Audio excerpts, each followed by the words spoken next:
네, 말씀드린 대로 검찰개혁을 외치며 취임했습니다. 누가? 이성윤 서울중앙지검장.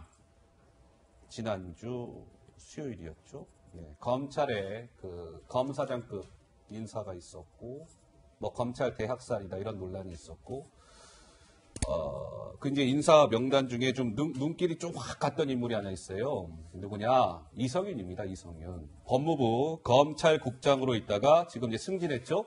검찰의 2인자 서울중앙지검장에 취임한 이성윤 지검장 얘기로 오늘 정치데스크의 문을 좀 열어보겠습니다.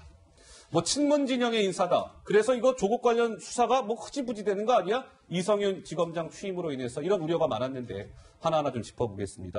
자, 김민지 기자, 오늘 취임식 있었습니까? 그렇습니다. 오늘 첫 출근을 해서 취임식을 가졌는데요. 첫 출근길에는 서울중앙지검의 어떤 차장검사 그리고 직원들이 나와서 저렇게 환영을 하는 모습이 보였습니다. 직원들로부터 꽃다발을 전해받기도 했는데요. 환한 얼굴로 지금 출근을 하고 있는 그런 모습입니다. 이어서 취임식을 가졌습니다. 11시에 취임식이요? 서울중앙지검에서 취임식이 열렸는데요. 많은 검찰 직원들과 함께 취임식을 가지면서 이 취임사에서요, 검찰 개혁을 강조했습니다. 그런데 그 내용이 문재인 대통령의 검찰 개혁 이야기와 맞닿아 있습니다. 비교하면서 함께 들어보시죠. 검찰 개혁에 대한 국민의 요구와 열망도 그 어느 때보다 높은 상황이라고 생각합니다. 국민의 뜻이 하나로 수렴하는 부분은 검찰 개혁이 시급하다는 점입니다. 누가 뭐라고 하더라도 검찰은 인권을 구하는 기관이라고 생각합니다. 심야 조사와 부당한 별건 수사 금지 등을 포함한 인권보호 수사 규칙과 수사 과정에서의 인권 침해를 방지하기 위한 형사사건 공개 금지에 관한 규정도 10월 안에 제정하겠습니다. 절제와 자제를 거듭하는 검찰권 행사가 필요합니다.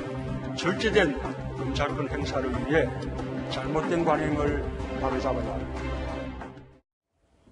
네, 이성윤 서울중앙지검장의 취임사와 그동안 문재인 대통령이 검찰 개혁과 관련해서 이야기했던 부분들 거의 비슷하다 이런 느낌 지울 수가 없습니다. 문 메시지와 일치한다 이런 건데요. 조국 관련 수사를 이제 실무를 총괄하게 됩니다. 이성윤 서울중앙지검장이. 근데 오늘 취임한 것이죠. 그동안 언론을 통해서 많이 나왔으니까요. 문재인 대통령의 경희대 법대 후배입니다. 이성윤 지검장은. 그리고 노무현 정부 때부터 문재인 대통령과 이성윤 지검장은 오래전부터 인연이 있어 왔어요. 문재인 민정수석 당시에 청와대 특별감찰반장을 했었죠. 그러니까 오래전부터 이 인연이 있었던 이성윤 지검장의 오늘 서울중앙지검장 취임. 우리 조 부장께서 보시기에는 취임 첫 일성 검찰권 행사가 절제돼야 된다. 자막도 나오고 있습니다만 어떻게 보셨습니까? 네. 예상은 됐는데 상당히 실망스럽습니다. 상당히 실망스럽다. 네. 우선 이성윤 서울중앙지검장 같은 경우에 문재인 대통령과 경희대 법대 동문이다. 이런 평가부터 나오거든요. 물론 경희대 법대 선후배라고 해서 반드시 문재인 대통령 편은 아니겠지만 노무현 정부 때 문재인 민정수석 당시에 청와대 특별감찰반장으로서 활동을 했고 특히 이 정부 들어서요. 대검 반부패부장, 예전에 중수부장이죠. 그리고 법무부 검찰국장, 검찰의 인사를 좌지우지합니다. 그리고 서울중앙지검장 이런 요직을 차례로 석권했다. 이것 때문에 이건 정말 문재인 대통령과 정말 끈끈한 관계가 아니면 어렵다. 이렇게 볼 수가 있고요. 또 조국 법무부 장관 인사청문회 당시에 검찰국장으로서 뭘 했습니까? 바로 윤석열 검찰총장을 배제하는 특별수사팀 만들자고 제안했다가 굉장히 논란을 빚어지게 했던 그런 한동훈 인물이죠. 부장한테 전화했었죠. 대검 차장한테 전화를 했죠. 대검 차장한테? 법무부 검찰국장과 대검 차장이 카운터파트예요. 네. 그리고 또 대검의 반부패부장은 또 다른 분과 카운터파트죠. 네. 그때 굉장히 빚어졌는데 오늘 취임사를 조금 하나씩 뜯어보면요. 우선 이성윤 서울중앙지검장이 검찰개혁에 대한 국민의 욕구와 열망이 어느 때보다 높은 상황이다. 이렇게 이야기를 했어요. 그런데 검찰개혁의 주체가 누구냐? 이게 굉장히 중요하죠. 주체가 누구냐? 주체가 누구냐? 정부에서 하라는 식으로 하겠다. 이런 거 아니냐. 그렇다면 결국에는 지금 여러 가지로 권력형 범죄 수사가 다각적으로 진행 중인데 이것을 방해하겠다는 인식을 보여준 것 아니냐. 이런 비판이 나올 수밖에 없어요. 왜냐하면 오늘 김후건 서울 북부지검장 같은 경우에 네. 취임사에서 이렇게 이야기를 했습니다. 뭐라고 얘기했습니까? 대검찰청의 각종 개혁 조치는 검찰 스스로가 개혁의 주체라는 이념을 담고 있다는 것이 중요하다. 개혁의 주체가 검찰이라고 밝혔어요. 그런데 이성윤 서울중앙지검장은 오늘 그런 주체에 대해서 이야기를 하지 않았습니다. 그리고 두 번째는 예. 검찰은 인권을 보호하는 기관이라고 생각한다. 어허. 중요하죠. 중요하다. 맞는 말입니다. 예. 그런데 문제는 뭐냐면요. 지금 대통령이나 청와대에서 이야기는 인권이 누구의 인권이냐는 겁니다. 지금 이야기되고 있는 인권은 예. 피해자가 아니라 피의자 인권이에요. 조국 전 장관이라든지 또 유재수라든지 이런 사람들 전부 다 권력형 범죄 혐의로 지금 수사받고 있는 피의자 피고인의 인권을 강조하고 있는 상황에서 인권을 보호하는 기관이라고 했기 때문에 이것도 또 논란이 있는 겁니다. 예. 그리고 세 번째는 절제된 검찰권 행사. 이거 굉장히 중요합니다. 지금 끊이지 않고 검찰 개혁이라는 단어가 나온 것이 바로 이 절제되지 않은 권한을 행사했다라는 과거사와에 무관치 않은데 예. 원론적일 수도 있고 또 분명히 중요하긴 하지만 지금처럼 권력형 범죄가 여러 가지로 진행 중인 상황에서 검찰권 행사를 제어한다? 수사를 못하게 하겠다. 이런 거 아닌가. 이런 거 아니냐. 이런 여러 가지 논란이 있습니다. 알겠습니다. 조 부장께서 좀 잘 정리를 해 주셨고요. 그러면 이제 한 걸음 한 걸음 좀 더 들어가 봐야 되겠죠. 이성윤 서울중앙지검장, 아까 좀 전에 영상 계속 나갔습니다. 취임식 장면의 모습, 딱 그 김민지 기자 취임사에서 말이에요.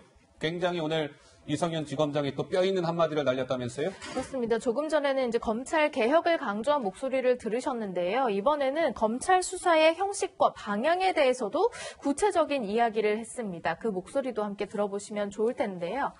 윤석열 총장의 수사를 겨냥한 듯한 이야기를 했습니다. 함께 들어보시죠.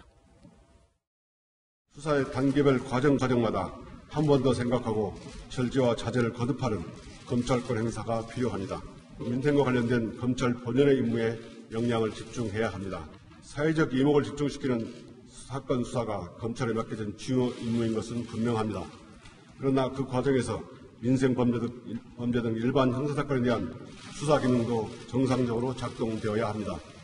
국민 입장에서 사건 하나하나가 중요 사건이고 허투루 취급할 수 없다고 생각합니다. 자, 오늘 이성윤 지검장의 취임사의 일부를 좀 듣고 오셨는데, 자, 한번 정리를 해봤습니다. 이런 겁니다. 수사의 단계별 과정마다 한 번 더 생각하시고, 절제와 자제를 거듭하는 검찰권 행사가 필요합니다. 사회적 이목이 집중된 수사도 중요하지만, 민생과 관련된 검찰 본연의 임무에 역량을 집중해야 합니다. 이게요, 지금 듣기에 따라서는 조국 관련 수사에 좀 약간 힘을 빼려고 하는 거 아니냐, 그렇게 좀 해석될 소지가 있는 발언이기 때문에 윤석열 검찰총장과의 대립이 예상된다, 이런 평가가 나오는데, 정 의원님은 오늘 취임사 어떻게 보셨습니까? 저거를 뭐 그냥 떨어뜨려 놓고 보면 틀린 얘기는 아니죠. 예. 그런데 지금 상황을 놓고 얘기를 하면 우리 사회의 최대 화두가 지금 사실은 공정이었습니다. 공정. 그리고 올해는 또 선거가 있는 해입니다. 그러면 적어도 경제라든지 선거 같은 데에 있어서 그런 공정을 해치는 문제에 대해서는 검찰이 단호하게 대처해야 된다라는 것이 기본 기조해야 되는 것이 맞지요. 예. 그런데 절제된 검찰권 행사를 계속 얘기를 하고 있어요. 그리고 민생을 얘기를 하면서. 예. 한번 전임 배성범 중앙지검장, 지금 법무연수원장으로 그렇습니다. 사실상 좌천됐죠. 예. 배성범 지검장은 취임할 때 무슨 얘기를 했냐면요. 뭐라고 했었죠? 그동안 우리 청에서 진행되어 온 주요 현안 사건의 수사와 공판이 흔들림 없이 진행될 수 있도록 최선을 다해달라. 당연히 새로 예. 중앙지검장에 취임했으면 이제까지 사실은 검찰에서 수사해 왔던 수사와 공판, 이것이 정상적으로 진행되도록 분명히 얘기를 해야 되는데 그게 아니고 절제를 하라고 얘기를 하는 거예요. 절제를 해라. 그러면 기존에 진행돼 왔던 수사를 나는 제어시키겠다. 하하. 이런 의도로 오인될 수밖에 없는 것이고요. 오늘 제가 또 한 번의 말씀을 좀 설명드리면 예. 동부지검장으로 있다가 검찰국장으로 간 조남관 동부지검장은 이임사에서 뭐라고 얘기했냐면요. 수사와 재판에서는 PR을 구분해서는 안 된다. PR을 구분해서는 안 된다. 예. 예. 무슨 얘기냐면 지금 뭔가 절제된 것을 얘기를 하는 것 자체가 이게 좀 우리 편에는 적절히 해야 되고 남의 편에 대해서는 아주 추상같이 해야 되고 아하. 이런 식으로 오해받을 수가 있다는 거예요. 예. 그래서 조남관 지검장은 뭐라고 얘기했냐면 PR을 정치나 전쟁에서 구분해야 되는 것이지만 예. 수사와 재판에서 구분하게 되면 우리 사회 정의를 수입할 수가 없다는 겁니다, 기본적으로. 그래서 예. 저는 도대체 중앙지검장으로 취임을 하면서 앞으로 우리 사회의 정의, 공정에 대해서 저분이 어떤 역할을 하려고 하는지 좀 상당히 헷갈릴 수밖에 없습니다. 헷갈릴 수밖에 없다. 조 부장? 예. 네, 저도 정태근 전 의원과 같은 생각인데요. 민생과 관련된 검찰 본연의 임무에 역량을 집중해야 된다. 집중해라. 좋은 이야기죠. 해야 됩니다. 그런데 지금 시점이 어떤 시점입니까? 바로 문재인 정부의 권력형 범죄 혐의가 지금 흐지부지 될 수 있는 그런 위기란 말이에요. 어허. 지금 이 수사팀이 다 공중분해된 것 아니겠습니까? 그런데 이 시점에서 예. 그것보다 지금 민생이 중요하다. 여기에 대해서 수긍할 국민이 몇이나 있겠습니까? 몇이나 있겠습니까? 그리고 2018년 12월 5일에 예. 문무일 검찰총장이 간담회를 했습니다. 뭐라고 했냐면요. 민생사건 수사에 집중하고 싶다. 이렇게 이야기를 했어요. 예. 이때 청와대가 바로 반박을 했습니다. 그랬었어요? 검찰총장이 어허. 지금 뭔가를 잘못 생각하고 있는 것 같다. 예. 이때 뭐냐면, 그러니까 문 총장은 적폐청산이라는 전 정권 수사를 2018년 연내에 마무리하고 민생 수사를 좀 하고 싶다. 이렇게 이야기를 한 거예요. 여기에 대해서 청와대가 나서가지고 검찰이 범죄 혐의가 드러난 부분을 수사하지 않을 수 없다. 이렇게 공개적으로 비판을 했거든요. 예. 거기에 비춰본다면 사회적 이목이 집중된 수사 이거부터 하고 나서 그리고 나서 민생과 관련해서 수사력을 모아야죠. 예, 알겠습니다. 자, 그러면 아까 잠깐 언급이 됐습니다만 이 이성윤 서울중앙지검장이 그동안 김민지 기자 문재인 정부 들어서 승승장구했다. 이게 무슨 얘기예요? 네, 이성윤 지검장 그동안 맡았던 핵심 요직들을 살펴보면 이 문재인 정부 안에서 검찰의 핵심 요직을 봅시다. 주로 거쳤다 이런 평가가 나옵니다. 빅3? 문재인 정부 안에서 대검 반부패 강력부장을 지냈고 그 이후에 법무부 검찰국장 그리고 지금은 서울중앙지검장 이게 바로 검찰 내부에서는 핵심 요직이라고 꼽히는 자리인데 이 자리들을 문재인 정부 들어서 두루 맡아왔다 이런 거고요. 검찰 내부에서는 이런 얘기가 나옵니다. 어떤 얘기요? 수사팀 내부에서는 이성윤 지검장에 대해서 친정부 검사다 이러면서 성토하는 목소리가 나왔다. 이런 얘기도 나온다고 합니다. 자, 그러면 그 다음 그래픽 한번 보시죠. 실제로 지금 이런 우려의 목소리가 나오고 있다는 건데 문 정권 수사마다 브레이크를 건 이성윤 서울중앙지검장 아니냐 이런 겁니다. 검찰 관계자 이성윤 대검 반부패 부장 재직 시에 현 정권 관련 수사 때마다 신중을 펼치는 바람에 수사에 차질을 빚은 바 있습니다. 이런 얘기도 나와요. 서울중앙지검장은 보는 눈이 많은 자리예요. 이성윤 지검장 주요 수사에 내린 선택이 원칙과 절차에 어긋난다면 세상에 알려지는 것은 순식간일 겁니다. 뭐 이런 얘기가 나왔는데 우리 오평론가 보시기에는 이 이성윤 서울지검장 임명에 따른 여러 가지 논란, 네. 오평론가는 어떻게 보세요? 일단은 저 방금 전에 나왔던 표에 보면 다 출처가 중앙일보거든요. 요즘 예. 참 중앙일보가 검찰 내부 관계자에 따르면 이런 기사를 많이 쓰는데 도대체 저 소스는 어째 중앙일보로만 흘러가는지 좀 놀라워요. 만약에 저게 사실이 아니라면 중앙일보가 어떻게 책임질 수가 있을지 좀 따져보고 싶고요. 일단 윤석열 총장의 취임사부터 살펴보면 문재인 대통령이 2012년부터 냈었던 메시지와 일치합니다. 그것도 똑같아요. 취임사에 정확하게 뭐라고 나와 있냐면 국민으로부터 권력을 받았고 국민을 위하고 보호해야 한다라는 얘기를 했어요. 그리고 절제된 검찰 이런 얘기는 하지는 않았지만 그리고 그 인사청문회 과정에서 검경 수사권이라든지 검찰 개혁에 동의한다는 얘기를 했습니다. 네. 그때도 문재인 대통령과 메시지가 같았고 그리고 지금 패스트트랙이 올라갔을 때 선거제 개혁보다 사법 개혁은 무난하게 통과가 될 것이다라고 얘기했었는데 그 이유가 예. 뭐냐면 국민들도 사법개혁에 동의를 한다는 것이죠. 그렇기 때문에 그 부분에 있어서는 여러 가지 해석을 할 수 있죠. 물론 지금 말씀하셨던 두 분 말씀하셨던 것처럼 우려하는 사안이 있을 수도 있지만 저는 그렇게 될 거라고는 보지는 않습니다. 예. 워낙 국민들이 많은 관심을 가지고 있기 때문에 지금 만약에 검사장이 바뀌었다라든지 인사 조치가 됐다고 해서 조 전 장관에 대한 수사가 무마가 된다면 국민들의 어떤 분노가 더 커질 거예요. 저는 예. 그래서 이것이 힘 빼기라기보다는 그냥 인사대로 받아들이고 이 부분이 갑자기 무마되거나 갑자기 중단에 멈추거나 그런 일은 발생하지 않을 거라고 저는 생각합니다. 예. 네, 기자로서 조금 변론을 좀 하고 싶은데요. 우선 기자가 기사를 쓰는 거는 그것과 관련해서 취재를 해서 쓰는 거지 누가 흘려준다고 해서 쓰는 게 아닙니다. 그리고 또 정치데스크를 비롯한 각 TV 프로그램은요. 가장 그 날짜에 돋보이는 기사. 어떻게 보면 칭찬합시다예요, 이게. 잘 쓴 기사. 아주 정확한 기사를 소개하는 겁니다. 그리고 여기 지금 우리가 예로 들고 있는 목소리. 지난주에 제가 휴가였지만 요로요로에 연락을 해봤을 때 거의 일치돼요. 그래서 예. 어떤 언론 보도에 대해서 우리가 어떤 그냥 자신이 취재를 하지 않고 그냥 비판하는 것은 좀 지양을 해야 되고요. 예. 또 한 가지는 이성윤 서울중앙지검장이 이 정권 들어와서 대검 반부패 강력부장, 법무부 검찰국장, 서울중앙지검이라는 이른바 빅3를 다 맡았거든요. 빅3. 그런데 검사에도 전공이라는 게 있어요. 전공. 저 같은 경우에 사회부 정치부만 했거든요. 어허. 검사도 전공이라는 게 있습니다. 예. 가령 송광수 검찰총장 같이 법무부 검찰 1과장, 2과장, 3과장 이런 걸 하면 검찰국장을 해요. 그리고 안대희 전 대검 중수부장 같이 중수 1, 2, 3과장, 서울중앙지검 특수 1, 2, 3부장 하면 대검 반부패 부장, 요즘 말로 대검 중수부장 할 수 있습니다. 그런데 이성윤 서울중앙지검장 같은 경우는 이 전공과 무관하게 이번 정권 들어와서 요직을 다 거쳤어요. 이런 인사가 어디 있습니까? 이렇기 때문에 논란이 되는 것이죠. 알겠습니다. 자, 그러면 이성윤 지검장 얘기는 여기까지 해볼게요. 어쨌든 오늘 이제 취임을 했고 이성윤 지검장의 뭐랄까 뭐 이제 수사의 내용, 방향 이런 것들이 다 드러날 겁니다. 그때 또 차후에 저희가 짚어보도록 하고 지금은 취임에 따른 일각의 우려 이런 거 있지 않을까 그 부분을 좀 짚어드린 거예요. 지켜보도록 하고요. 이번에는 김민지 기자 이 얘기 좀 해봐요. 우리 지금 청와대랑 검찰이 청와대 압수수색을 놓고 뭐 날선 지금 설전을 계속 이어가고 있죠. 사흘 전에 진행됐던 압수수색을 두고요. 청와대는 위법 행위다라고 하면서 수위를 더 높여서 비판하고 있습니다. 특별히 검찰이 추가로 제시한 상세 목록에 대해서 위법하다라고 주장하면서 위법한 압수수색이었기 때문에 협조할 수 없었다라고 하고요. 이후에 좀 적법한 절차를 준수해 주세요라고 나서고 있습니다. 검찰은 즉각 반박했는데요.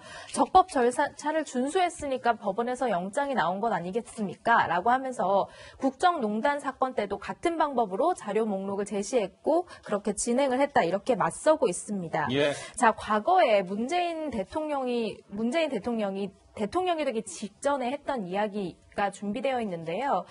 청와대에 대한 압수수색에 대해서 이런 얘기를 했습니다. 직접 들어보시죠. 국민들이 결코 용납하지 않을 것이라고 그렇게 생각합니다. 청와대는 즉각 압수수색 절차에 협력할 것을 촉구합니다. 박근혜 대통령 지금이라도 이런 법 절차에 협력해야 할 것입니다. 황교안 권한대행도 즉시 청와대가 압수수색에 협조하도록 그렇게 직권을 발동해 줄 것을 역시 또 촉구합니다. 네, 지난주 검찰이 단행했던 청와대 균형발전 비서관실에 대한 압수수색을 놓고 청와대와 검찰이 김 기자 설명대로 이렇게 공방을 벌이고 있는 거예요. 문재인 대통령이 2016년 대통령이 되기 전이겠네요. 11월 20일 소셜미디어에 올린 글. 박근혜 대통령이 검찰을 부정하면서 검찰 조사를 거부하고 있습니다. 철저하게 피의자로서 방어권을 챙기겠다는 것이겠죠. 검찰도 대통령이라고 예우할 것이 아니라 그냥 피의자로 다루면 됩니다. 이게 문재인 대통령께서 2016년에 소셜미디어에 올린 글입니다. 그런데 검찰은요, 청와대가 자꾸 저렇게 반박을 하니까 이렇게 또 반박을 하고 있습니다. 아니요, 보세요. 박근혜 정부 수사 때 2016년 10월을 한번 기억해 보시겠습니까? 그때 말이에요. 지금 똑같은 방법으로 청와대에 압수수색했어요. 그때 7박스 분량의 압수물을 검찰이 받아왔습니다. 근데 지금 문재인 정부 청와대는 도대체 뭡니까? 똑같은 방식으로 했는데 말이에요.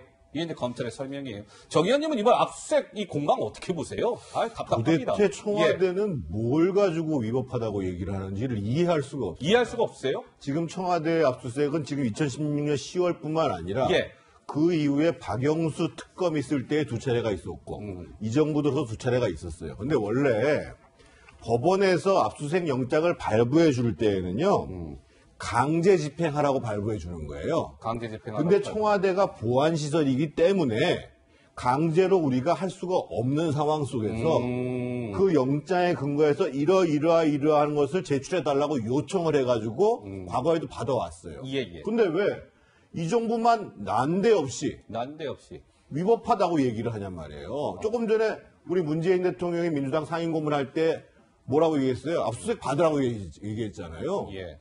그래서 도대체 저는 그리고 그 위법하다라는 것을 청와대 누가 판단을 하냐는 거예요. 위법한지 아닌지에 대한 판단은 실제로 그 압수수색을 진행하는 검찰에 대해서 법원에서 판단을 하는 겁니다. 허허. 자기들이 위법하다고 해서 자료 안 주겠다? 어허. 이거는 법치주의를 완전히 무시하는 겁니다, 기본적으로. 예. 네, 우선 저는 참 청와대가 왜 이렇게 나오는지를 정말 이해할 수가 없습니다. 이해할 수가 우선 없다. 위법이라는 단어 자체가 법에 위배된다는 거예요. 그렇죠? 예. 위배. 법에 위배된다는 건데 청와대는 형사소송법상 압수수색이 불가능하다. 거짓말이죠? 압수수색 할 수 있어요. 거짓말이다. 할 수 있으니까 영장이 발부되는 것 아니겠습니까? 예. 법원이 위법한 행위에 대해서 영장 발부하는 적 있습니까? 어허. 아니잖아요. 그리고 또 허용한 전례도 없다. 이것도 거짓말입니다. 이게 왜 전례가 없어요? 지금 정태근 전 의원께서 얘기해 준 것만 해도 지금 두 가지가 있지 않습니까? 청와대가 적어도 국민을 상대로 거짓말을 하는 것, 혹세 무민하는 것, 이런 거 나서면 안 되는 겁니다. 그래서 제가 준비를 해왔는데요. 예. 조금 전에 문재인 대통령이 2016년 말 상황에 대해서 한 그 SNS 글 보여드렸죠. 그래픽. 네, 바로 이거요. 저 부분. 예. 네, 그래서 지금 저 글에 대해서도 문정문이다 이런 표현이 나와요. 문재인 대통령의 적은 문재인 대통령이다. 왜? 그냥 피의자로 다루라고 하지 않습니까? 아이고야. 네, 그리고요. 2017년 1월에 더불어민주당 박경미 대변인이 국회 브리핑에서 이렇게 이야기를 한 적이 있습니다. 청와대 압수수색에 적극 응하라 이렇게 압박하면서요. 무수호지신 비이냐? 부끄러운 마음이 없으면 사람이 아니라 이런 뜻을 들려드리고 싶다. 이렇게 논평을 했고요. 예. 그리고 이재정 원내대변인 이재정 2017년 2월 1일자 현안 브리핑입니다. 예, 근거 제시했습니다. 2월 1일. 예. 자, 지금 대변인이에요. 이재정 대변인은 그때나 지금이나 예. 뭐라고 했냐면 청와대 전체가 군사상 기밀을 유하는 장소라는 이유로 압수수색마저 가로막겠다고 나섰다. 인면 철면 피가 따로 없다. 어허. 방해할수록 국민 앞에 죗값은 더 무거워질 따름이다. 그때의 이재정, 지금의 이재정 동명이인이 아닌 걸로 저는 알고 있습니다. 예, 알겠습니다. 자, 이 부분 압수수색 공방은 여기까지 해보고